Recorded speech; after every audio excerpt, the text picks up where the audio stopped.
Sean, we're going to be bouncing off of each other in this presentation, and then toward the middle of it, we're going to have some group interaction with a systems thinking process to solving these problems.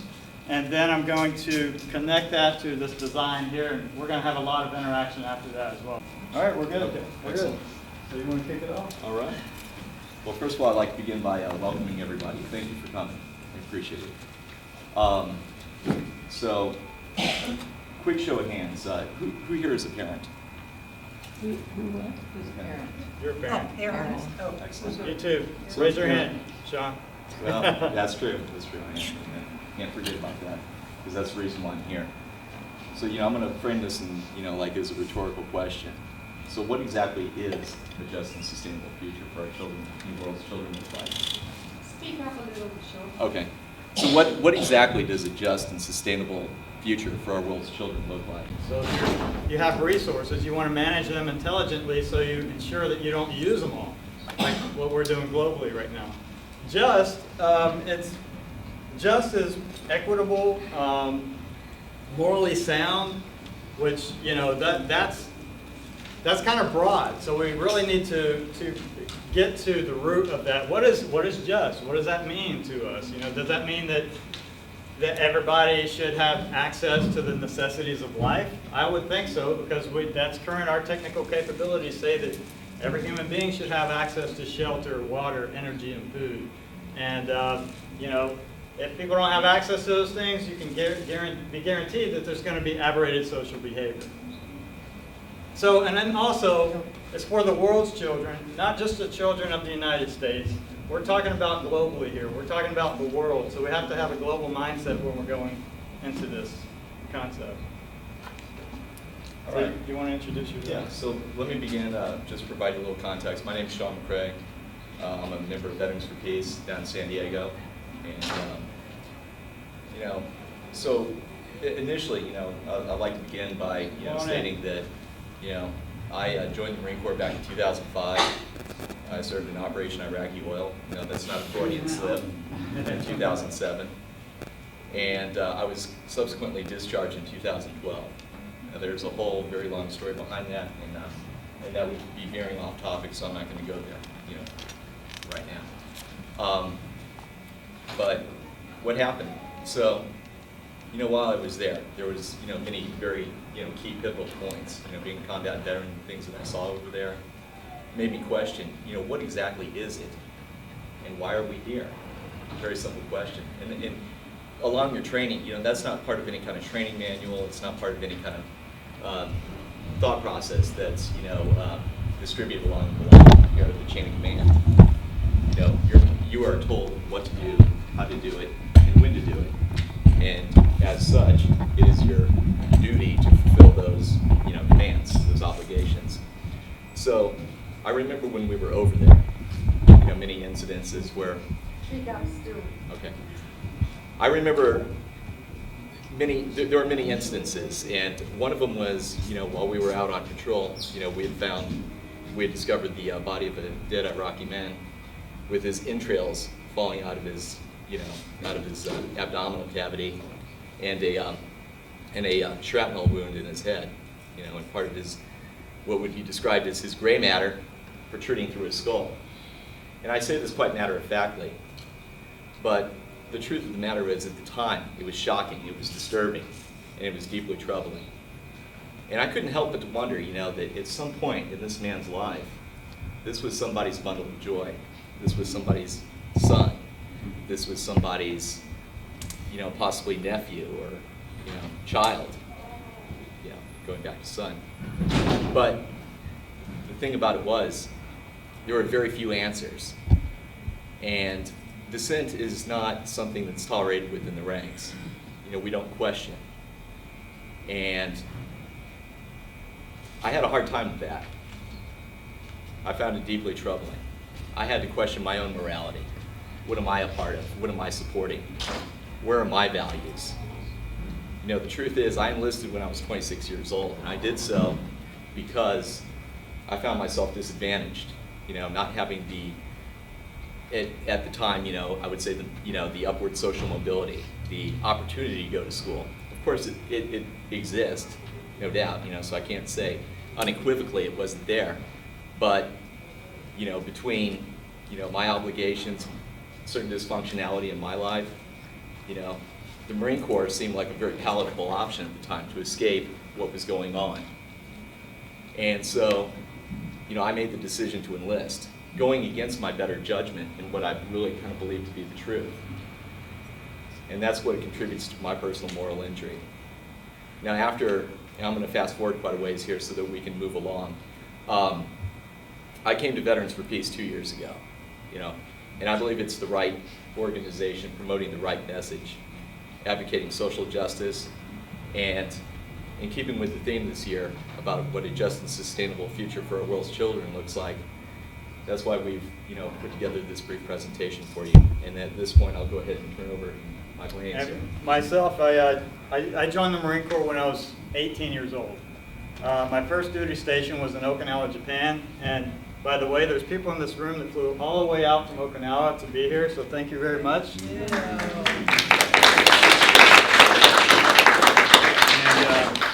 So I was a part of the delegation in Okinawa in December, and we're going out there again in 2 weeks from now to support the cause out there.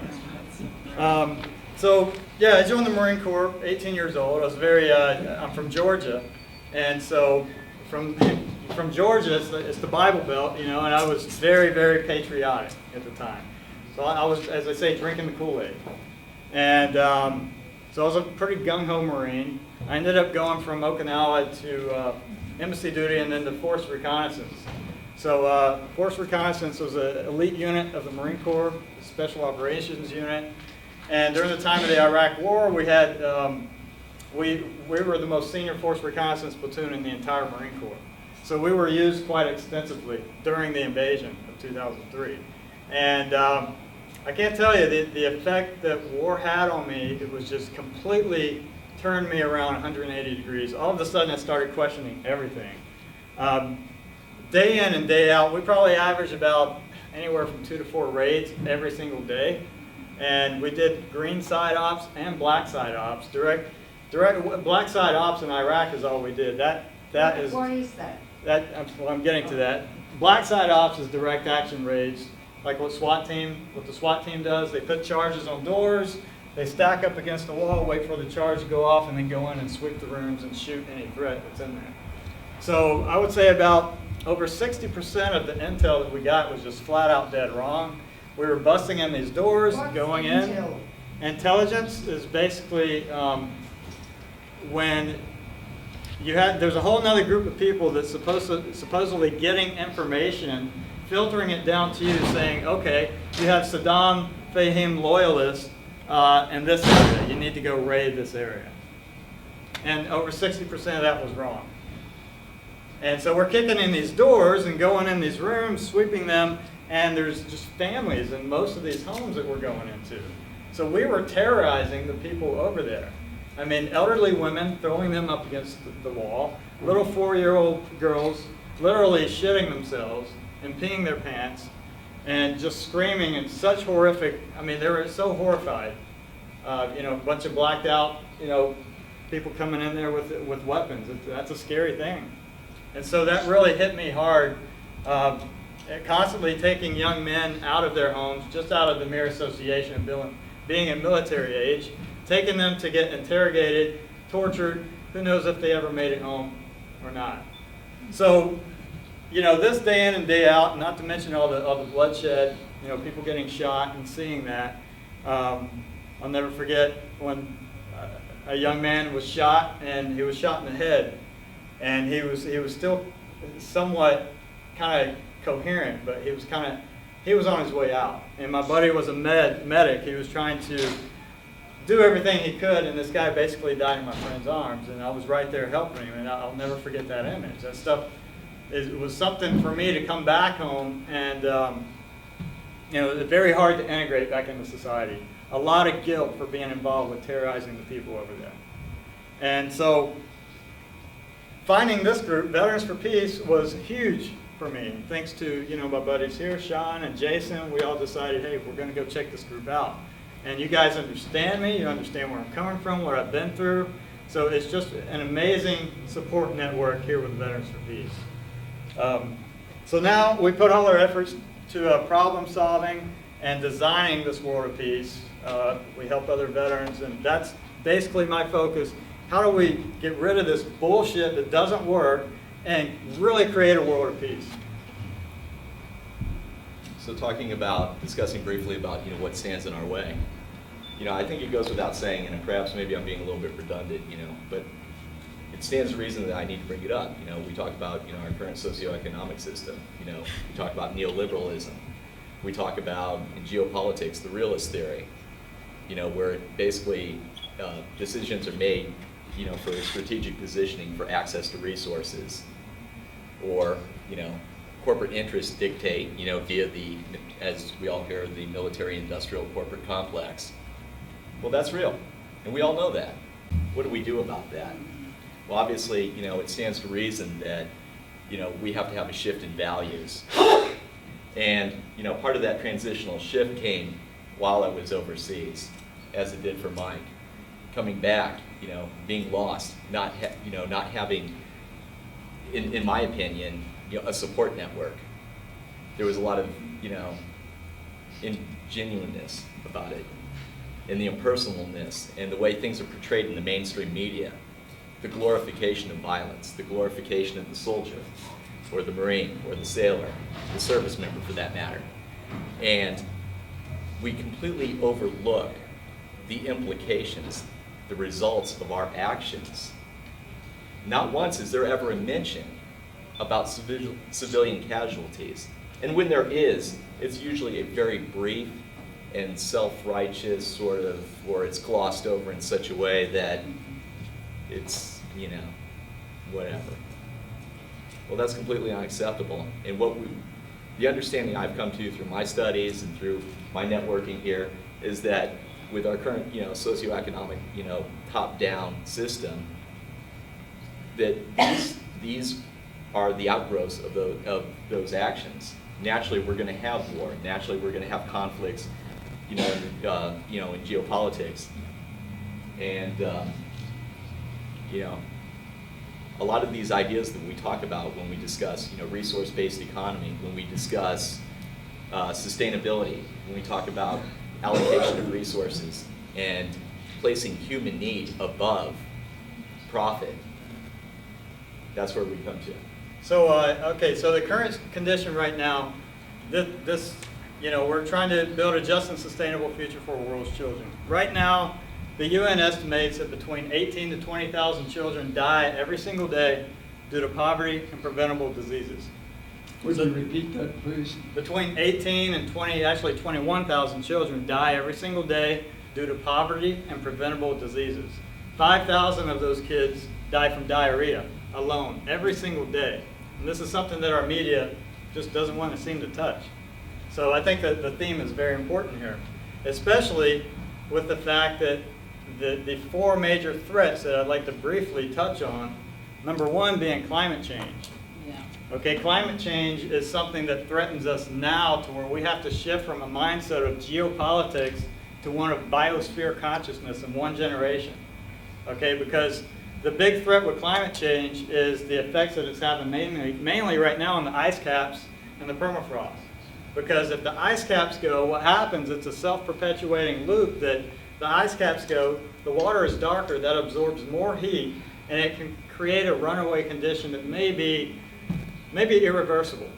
And so right now, with climate change, we're already slated to blow past 2 degrees Celsius, which 2 degrees is the danger zone. All climate scientists have pretty much collaborated on this and said, yes, that's the danger zone.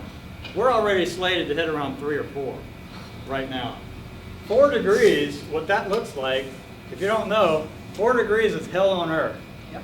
What that means is the extinction of about half of the Earth's species. That means 40% of the land mass and massive drought. So that you're talking about agricultural havoc right there. And the International Energy Agency states that if we keep doing what we're doing by 2100, then we're slated to hit 6 degrees. Okay, if 4 degrees is hell on earth, then go ahead and imagine what that means for 6 degrees. So what that means is we have to peak right around in 5 years, and then we got to come down drastically.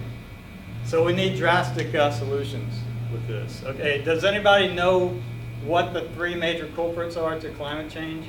I have a question. Okay. Yeah, we'll come back. I got to get through some of this, but remember that question because we're going to have an interaction thing. Does anybody know what the 3 major culprits are to climate change right now? Agriculture. Carbon. Well, oil and gas exploration, deforestation, and. Okay, agriculture's big. That's a big. Yeah. Okay, number one is infrastructure and buildings, but that's shifting because there's a massive shift going on with the energy industry right now. A lot of these buildings are shifting over to solar panels. They're getting solar on the roof. But the one thing that no one wants to talk about Let me touch is this meat thing. production.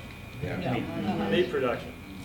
It's called Yeah, meat production. animal agriculture, including milk. Exactly. And Animal agriculture, the rainforests are being slashed so that we can create agricultural grazing land. You know, and the amazing thing today is kids are asking their parents at the dinner table, where'd that burger come from? You know, so there's a shift in consciousness happening. They're like, what happened to the critters that lived in the rainforest, you know? And then they understand the self-perpetuating destructive loop from that. So if we can't talk about changing our diet, then we got real problems if we'd rather see extinction. We have to address that.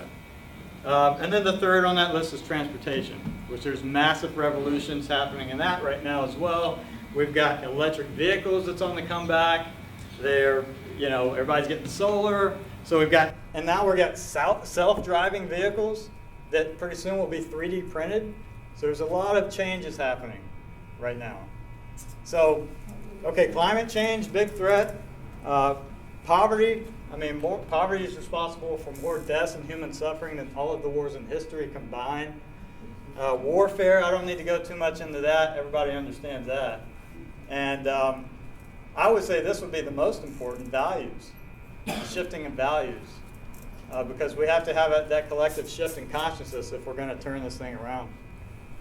So, you know, on that point right there, you know, shifting of values, education, and getting back to our theme, our children. You know, this is an uncomfortable point, you know, and I have to look to myself personally on this one. What do my habits as a consumer look like? What are my decisions? You know, that piece of meat on my plate, there's a story behind that. What's my part in it? And as uncomfortable as that is, you know, I have to face that reality. Am I an armchair activist? Or am I part of the solution, you know? Because I clearly know the difference. But I personalize that statement because, you know, I find myself going there still. And the other part of it is too, you know, my habits as a consumer, you know, meaning the things that I purchase, are these out of necessity? Are they sustainable? You know, that plastic bottle that my water came in, you know?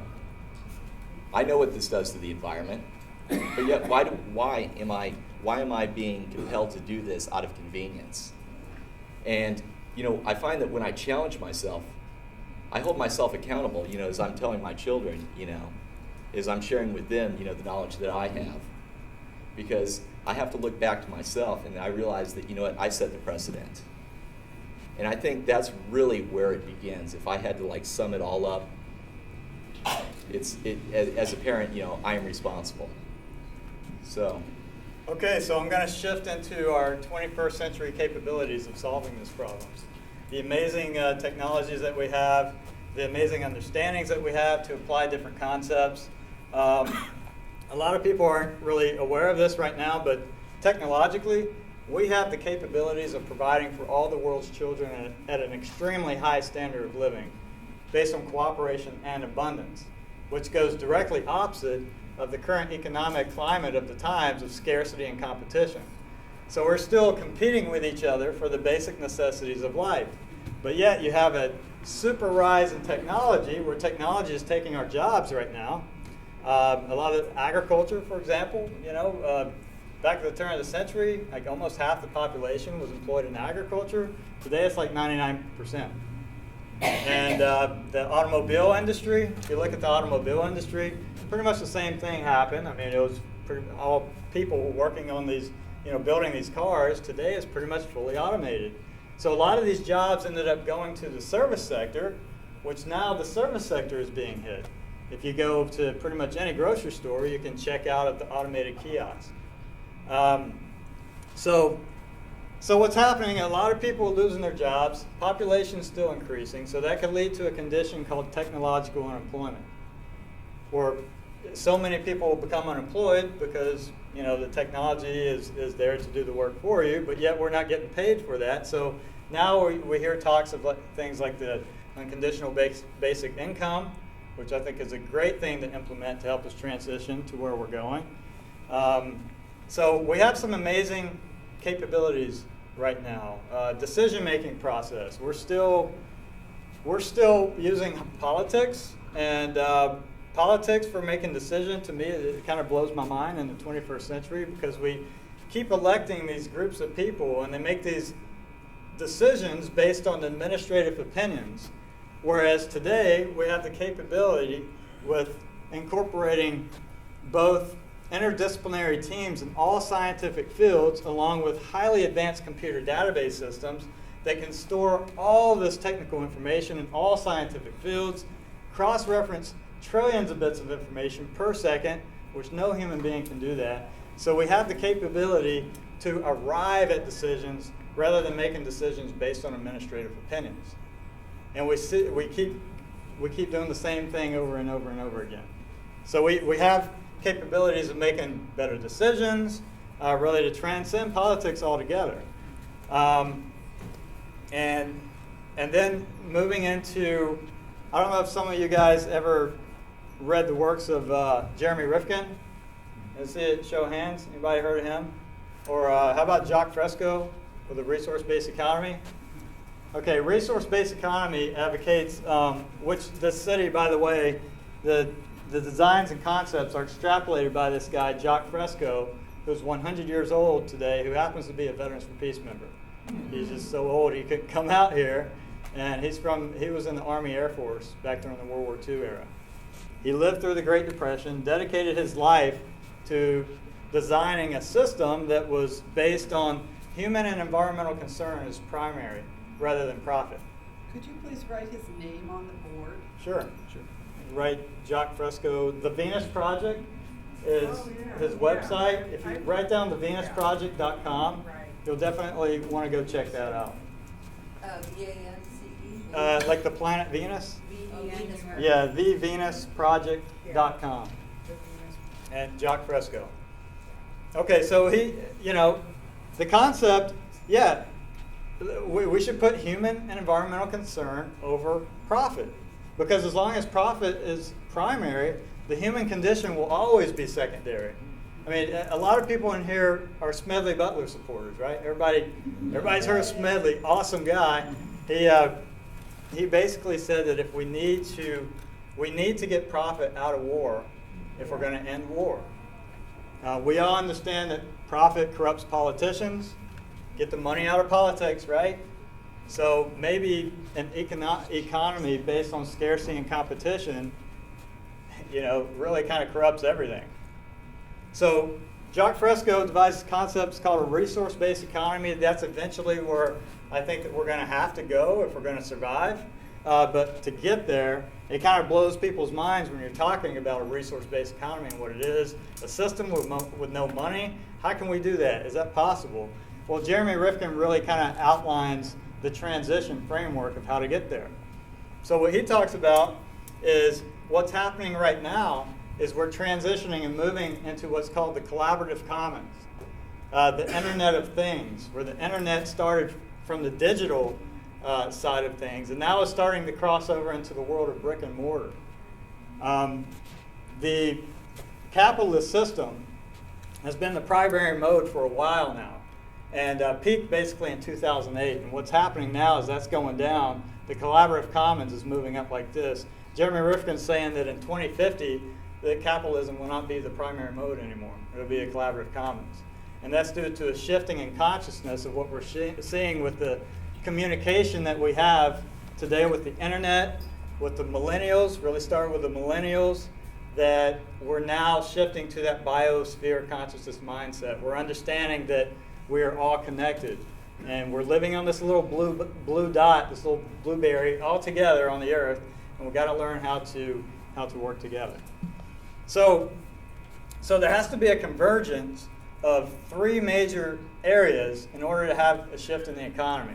And this convergence is the area of communications, which has been shown in our past with the past two industrial revolutions.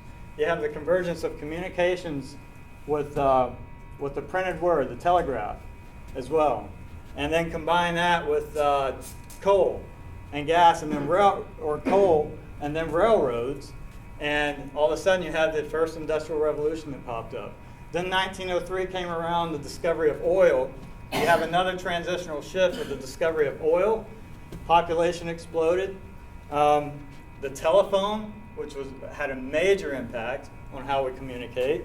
And then the laying out of highways combined with the internal combustion engine. So now we have a logistical side combined with communications and energy that allows us to really expand, from nationally to globally. And now, what we're seeing now is a new communication platform with the internet, which came about 25 years ago, combined with a new energy platform, renewable energies, solar, wind, wave, osmotic energies. These are new renewable energies. There's no reason to use nuclear power anymore. There's no reason to use outdated coal, gas, oil.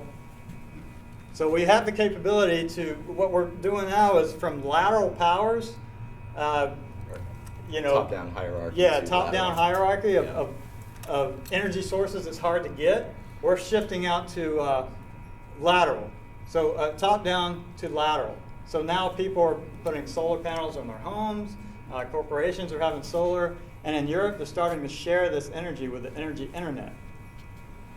And then combine that with the logistical side of things, which I briefly touched on, what's happening with the revolution with that. We already have the platform laid out with the transportation system. But now we have electric cars that pretty soon will be 3D printed.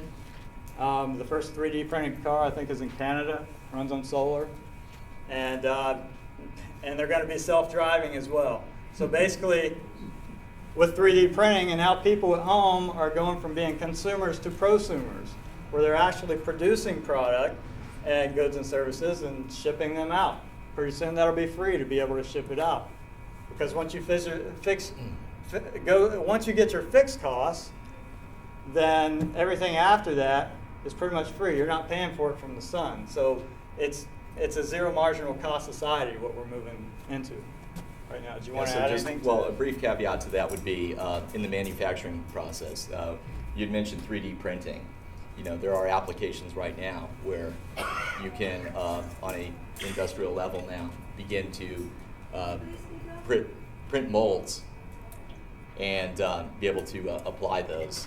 So the technology is there, and it is developing, according to Moore's law, exponentially.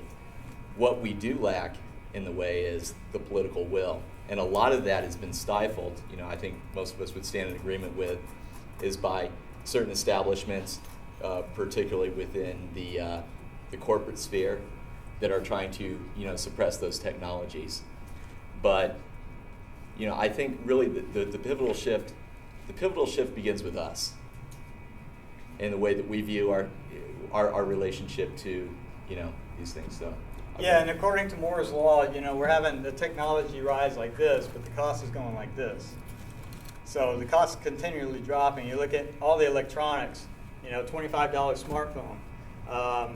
The 3D printers, the first 3D printers were 20 grand. Today they're like $1,000.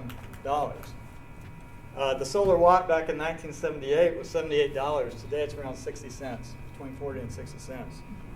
So the costs are going down. Okay, so with creating this, I'm going to get into, I like to ask everybody to step out of the box, way out of the box, and I'm going to do a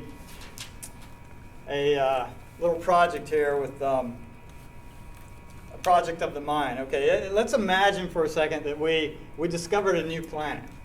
right? But human evolution hasn't occurred yet. How would we do things different? Would we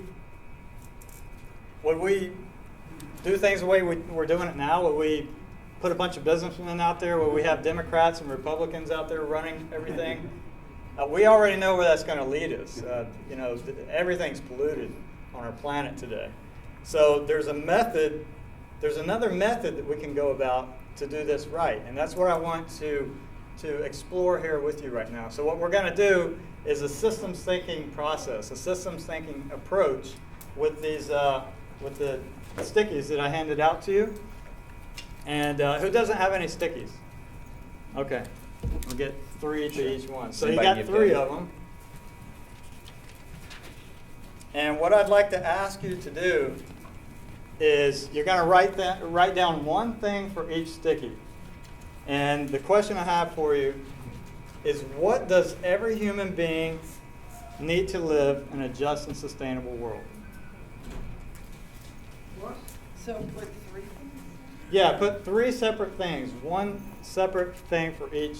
What does every human being need to do? What does every human being need to have access to live in a just and sustainable world? So for example, everybody needs to have food, right? But not just any food, healthy food. Everyone needs to have clean water. Everyone has to have education if we're going to move into a just and sustainable world.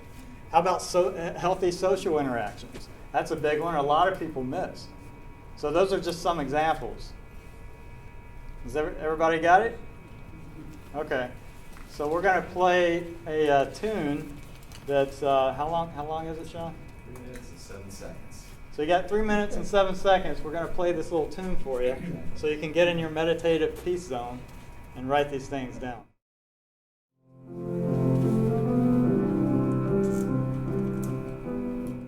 All right, so what we're going to do now is I'm going to get some main topics from the audience, and we're going to write those topics on the board. I'm going to have you guys come up there and put your stickies under the grouping of those topics, and if it doesn't fit in any others, then make your own topic. So let me get a show. Someone just raise your hand who wants to say a topic. Jenna? Cultural practices. Okay, what do you have? Air. We've got clean air.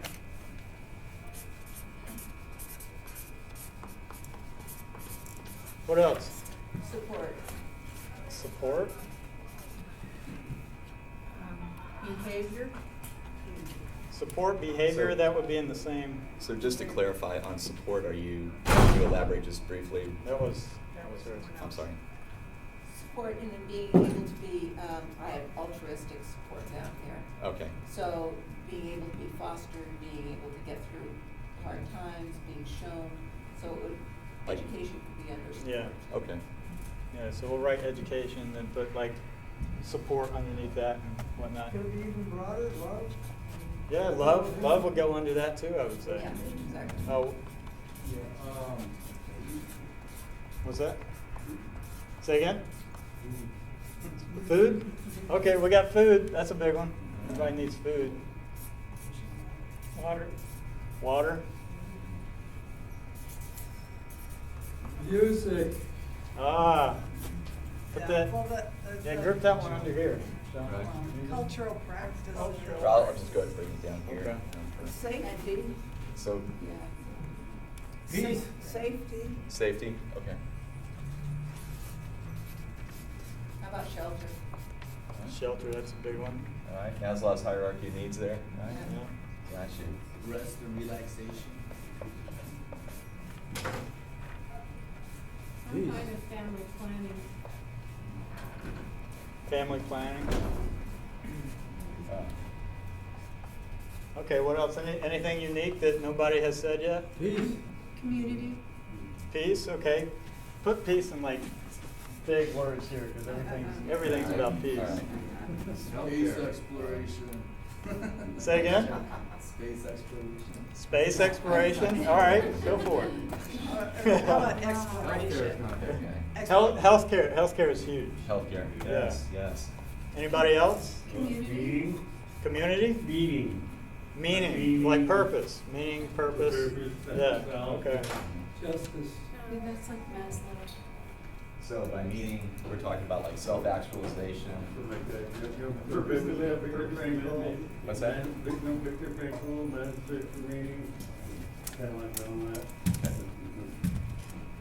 Respect for other beings, other things. That would go under education.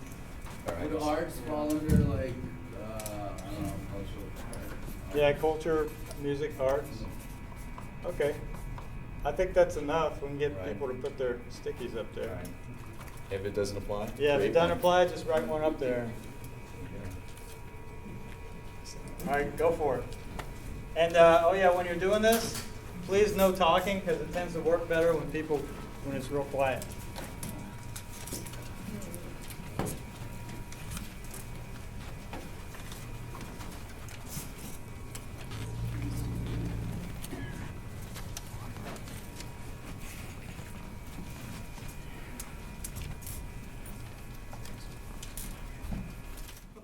Was that you? That was That me. was you, wasn't That was it? not me, I swear to God. That wasn't me. What are you guys?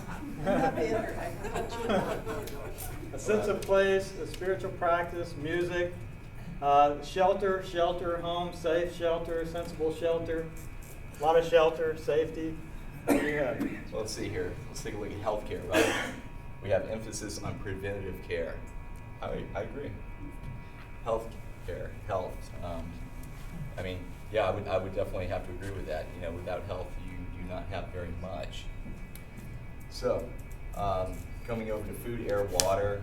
Food, yes, nutrition. We need nutrition. We also need access to clean and sustainable food, water, I assume clean, potable water, and let's see here. Let's see, good health, energy, nutrition. All right, so, yeah. Okay, all right. Okay, this looks great. So, all right. So going back into this, you know, the whole fantasy I was talking about before. If we discover a new planet, how would we do things differently? We do have a method that we can arrive at solutions, arrive at decisions, and it's called the scientific method. Okay, if we incorporated the scientific method with the basis of human and environmental concern, we can take all this and find out what we have to do to make that happen and literally design a world of peace where peace is an integral part of our society instead of war being an integral part of our society, which it is today.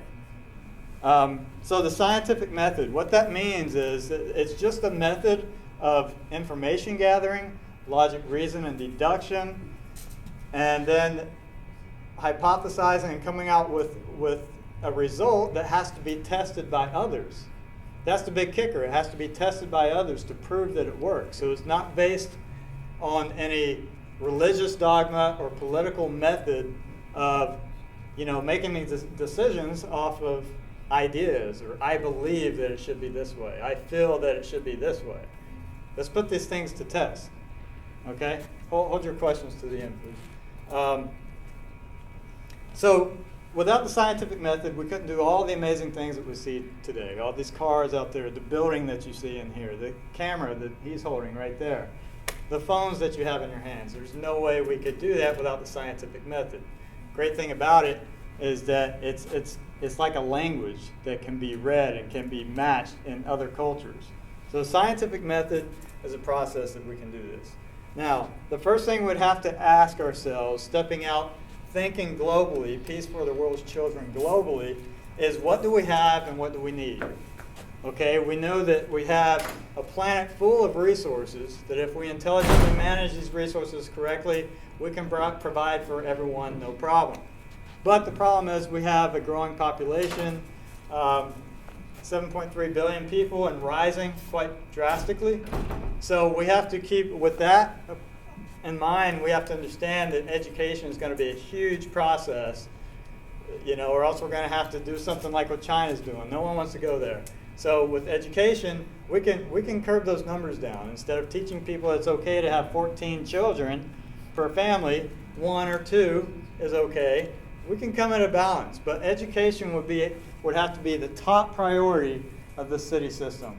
every city system would be like a university city, where people being born into the system would actually from birth be cared for, truly cared for, and really taught things that is relevant and not manipulated through the propaganda and stuff that we have to deal with today.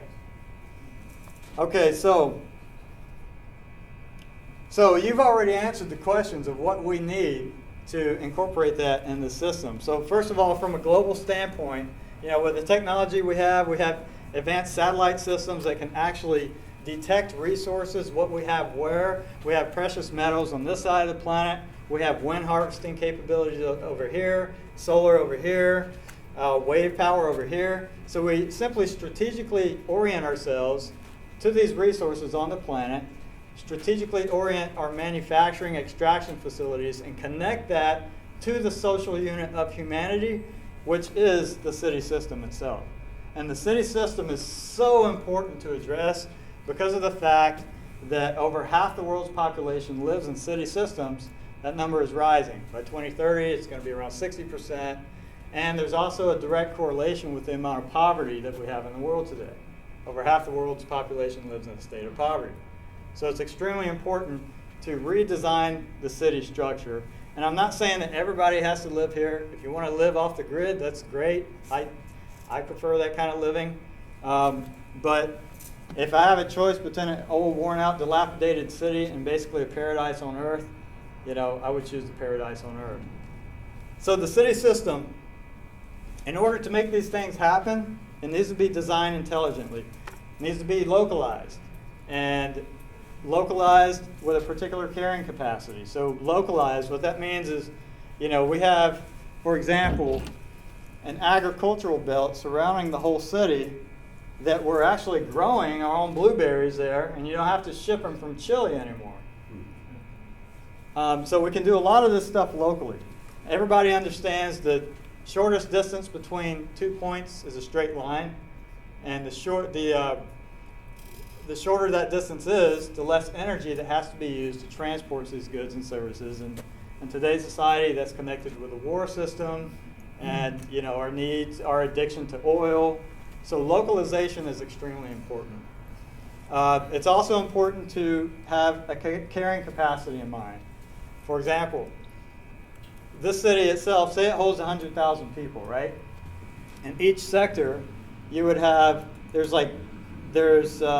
see, 1, 2, 3, 4, 5, 6 buildings that would have 2,000 person capability in each building. So once you do the math, you have like 12,500 people in each sector, and then multiply that times 8, 100,000 people. So that's what I mean with carrying capacity. Actually designing it in, how many people can this city hold before you have to start having people living in the streets? Okay? So, and then the circular shape, that arrangement was used because the circular shape is the most efficient in overall distribution, general efficiency, transportation. What you see, the white lines here, they represent monorail transportation systems, both linear and radial. So if you're going to drop your kids off to school over here, and then you got to go to the grocery store over here, in a circular shape, it takes you right back to where you started from. Easy. So it's very easy to duplicate with the sectors. You design one sector, you duplicate it 8 times or 7 times, and that's it. So less use of resources, the most efficient in design, reproduction, and if we can build a lot of these really fast, then we can alleviate poverty. We can alleviate the conditions that we're seeing today. So, and you guys, if you want to bring it in, because I know this model is kind of small, and you want to see what I'm getting at here. So with the belts here, what these belts are, we're taking all these main topics up here, and we're orienting that in the belts and the sectors. So from the main topics I have up there is agriculture and water. Okay, you have a belt here that deals with that, with the agricultural belt and the water belt right there. So you're growing all the food for all the people in the city.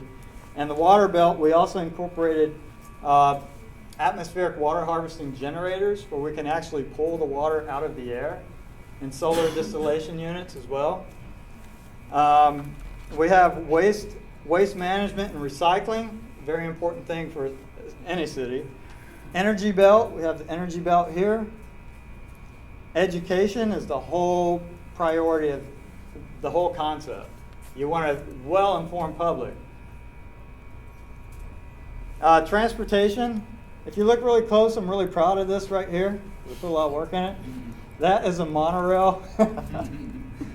And I kept telling him, like, hey, you see that? That's a monorail, man. Yeah, a little inside He joke. kind of got tired of it, but anyway, so that represents like a monorail transportation unit that will take you both linear and radial anywhere throughout the whole city. Technology, you know, some of these sectors, like these sectors that you see in color here, they would actually be focusing on the disciplines. So you'd have one area here focusing on technology. If you wanted to contribute your time there, you would live maybe in these homes and work in this area here. And the whole sector focuses on that. And then housing and shelter technology, that may be this belt. And you would live and work in that area.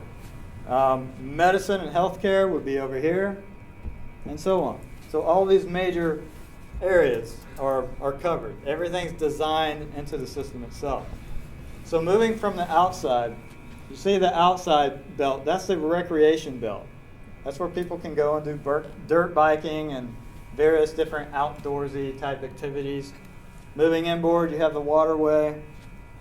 And then going in there, the agricultural belt, which these towers represents vertical skyscraper hydroponic units. I don't know if you're aware of the fact that our current agriculture uses about 40% of the Earth's land for agriculture. If we shifted to this method alone to skyscraper hydroponic systems, we could feed the entire world's population in less than 1% of the land that we currently use. So, and I actually have the numbers on that. You're welcome to contact me and I can get you those numbers on that. I'd like to close with I just want to carry on a thought here. So, you know, in the way of looking at this, I can't begin to emphasize the power of ideas. The philosopher John Rawls, in his 1971 work entitled The Theory of Political Justice, proposed a thought experiment. And what it was is, if you could imagine yourself, you have to think of yourself outside of how you traditionally view yourself, according to gender, socioeconomically, race, religion, and all these identifying institutions that we typically, you know, use to gauge ourselves amongst others in society. And how would you, as an entity unaware of who you are, how would you want to enter that world? What was the question? How would you want to enter the world? Under what circumstances? What would be fair? What would be just? What would be equitable? Okay, so I'm moving back in here. What you're looking at here, we have a belt dedicated for energy. The energy belt, in this case, it's solar. That would depend on the geographical location, of course. Maybe wave, maybe geothermal. And then these white, they're not chess pieces, they're actually buildings. That was a joke. They're actually, these are supposed to be apartment structures for apartment dwelling. And then moving in here, we have the residential area, which these represent homes and winding streams and trees, where you're not supposed to be able to see anything, you know. So it's supposed to simulate you're out in a wilderness type setting, but you're in a city. Then moving inboard, we have the art, music, science centers, which was all the things you guys were talking about up there. The industrial sectors that focus on the disciplines, and agriculture, water, energy, that sort of thing. Moving inboard, we have the central dome, which is the central hub for all transportation, the science centers here, and that's where most general product availability and social interaction takes place as well. And then everything between cities would go back to nature, so we could theoretically have a world of roaming buffalo again. And yes, ma'am. Does this model exist anywhere or Yeah. like? Yeah, it's extrapolated from Jacques Fresco at the Venus Project. Okay, because Oroville in India is very much. Oh, okay, yes, I'm familiar Based on with this that. model. Yeah, I'm familiar with that. Sri Lanka. No, Yeah, it's so this is just one city design of many. There's many different designs out there, and but what I'm trying to convey here is the concept that we can take these ideas that everybody talks about is so important for humanity, and we can actually design a city system that is intelligently oriented for human and environmental concern. We can do that. Yes. How large are these cities you're talking about? Like what, this model you just showed us, how many people would you envision living? This is a basic model, 100,000 people, which is from my city in El Cajon that I live in. They have 100,000 people, but they're using 14 square miles. So the radius here would be 1.5 miles. You do the math on it. It's 3 miles across. Pi times the radius squared. You get the area of a circle. That's 7 area miles. So right off the bat, you're cutting urban sprawl in half. Yes, sir. One comment I'm going to make is the new National Geographic has a big article on how aquifers all over the world are being drained faster than they're being replenished. Uh-huh. So the basic problem I see is population. We have too many people, but nobody politically. That's a hot potato because nobody wants to take on religion, and religion is the basis of this problem. That there's too many people. We're sucking too many resources out of the earth, too fast, too rapidly, and we this is a wonderful idea, but at the rate the political system is so stalled, and at the rate we're populating the world and consuming resources, I feel You want to take that? discouraged. Yeah. So that's a really good question, and I'm glad you bring that up. You're willing to address some third rails. One is we cannot dictate religion. We have no right. Yeah. We have no right to dictate how basically people want to live. Absolutely not. So what happens is eventually if that will comes together among like-minded individuals that decide that hey, this is the paradigm I want to embrace, then eventually what happens is, and either it does or it doesn't, is that the idea catches on.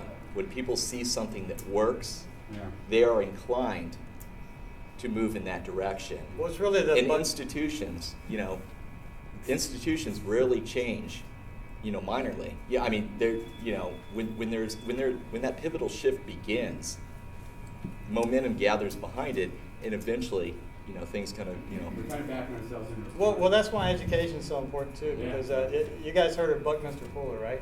The Buckminster Fuller approach is you don't make a change by fighting the existing reality.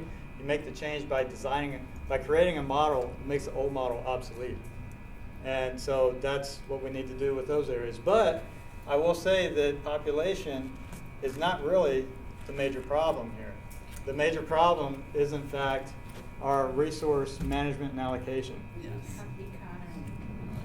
which is connected to economy. It is. So it's easy. You can fit the entire population of the world in the state of Texas, and it'll be less crowded than New York City. You can do that by square mileage and population.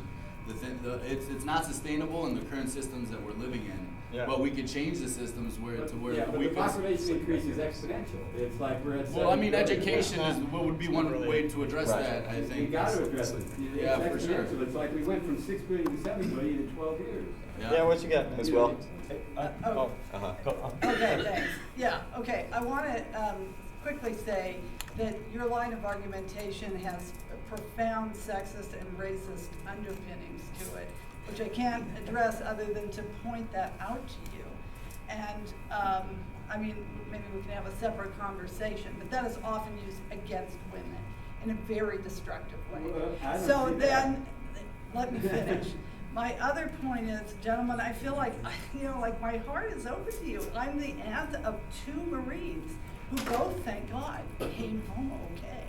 So I would love to talk to you more, but I feel like your whole presentation has been instrumentationalist in a way that is not a new paradigm. It's not a new way of thinking about these things. And so I am concerned about it. Like this highly rationalized model that you're presenting and all of the whole worldview and all the things that arises out of does not address mystery, the sacred, and like working with the world as it is, as deeply fucked up as it is, including us. So I'm sorry, that's a huge critique, but I just feel like I have to put it out there. Mystery and also, sacred? Yeah, and like the internet is not a magic-y thing that is somehow separate from capitalism. And I feel like, Mike, especially some of your things about the Internet of Things and other, like you're acting like the internet is some magic. Internet's great. It's the reason why we're so informed today. It liberated the Well, I'm going to honor that, control of you know, information. Okay. and I'm going to honor your point of view, and I respect that. In some ways, I do disagree. The point I will agree on is that these are not new ideas. We are actually acting as a conduit for the idea and bringing it forward to this group. Right, and in some ways, the And in circular that way, we're system, circular city is very ancient. Like, in some ways, this is closer to ancient Rome, too. So it's not like it's never existed in some form. Never had the technologies to do what these city systems could do, though. And It's good, Ben. Just on the point of population, I can't remember the paper or the article, but I've read quite a few things about this recently, that actually population is starting to tail off. Yeah. And they've done the math on it, and the statistical analysis and all the rest of it. And it might hit, I don't know what the numbers are, but it's not exponential. It's not. And It's always been exponential. It hasn't. it's No, it hasn't. Within societies, as they become more economically advanced, more educated, Right. the numbers have trailed off. In the United Kingdom, we would have been steady at 50 million without the immigration that has come in to boost the numbers. And so I think that idea that we're just going to carry on growing and growing and growing, I'm not sure if that's true or not. And like I say, I can't remember the papers I read, but there's a lot of papers that are saying, no, it's actually about sort of level off. But you gotta look at these other countries, so they're poor. No, but The only thing they have is children, because that's their future, that's their social security. Let's move on. Assuming that economics will make it happen, and that you'll have 100,000 volunteers multiple times to make the cities keep on going, would it be multiple cities that would be able to interact between each other to make it work? Because there's been things like the biosphere, and way back when the communes of Ohio and other places that have not been successful, mainly because they've been too small, yes. I'm sorry, your question is, will they be connected? The question is, what in this model inherently makes it work, whereas there have been things as little as the biosphere, too, and as big as populations of families, 20 families or whatever, in a commune kind of environment that have tried modeling things that, that's too small, you need 100,000 people in the model. What would make it sustainable? If, for example, the agriculture didn't work in that city, would there be another city that would come in to help Right, us? so that's an interesting question. So, I think the key premise here, within the idea is collaboration. So, what is based locally here? Like, let's take, for example, a particular agricultural product that is, that responds favorably to the natural environment here. Like, for example, avocados. Okay, that could be transported, along the supply chain to another region, through. Okay. Yeah, I want to go back to that question again of size. I'm sorry, but it can't be too big and it can't be too small, because as she was saying, too small and it breaks down, too big and it's out of control. So Yeah, I think that would are be there any dependent- recommendations for the size of this model? I think too, that would have to be dependent on the population density of a particular area too. Like, the whole design would be completely different in India, for example. Where there's people's got to be provided for over there, but, I think that more of a vertical design would probably be implemented over there. I think you were next, right? So regarding the population thing, I mean, I don't know if you ever heard of Barry Commoner, but he ran for president on the Citizens Party in '80.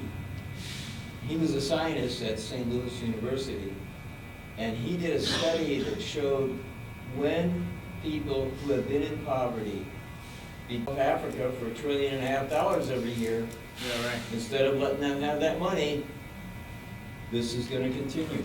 Yeah, yeah. Great point. So, Yes, sir. the lady who's been so patient.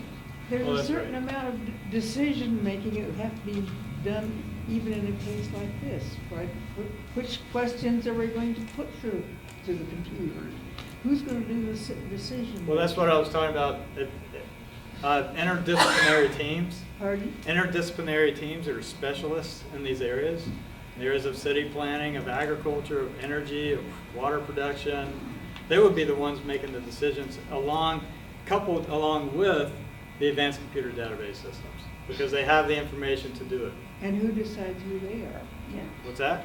Who decides who they are? Well, the scientific method decides, It's, right? yeah, I mean, it's basically, to me, it really represents a form of democracy that is a really true participatory democracy. Because when we say democracy, that's what we're saying, participatory democracy. But for example, if, like I have a hot sauce product that I created. It's out in Whole Foods.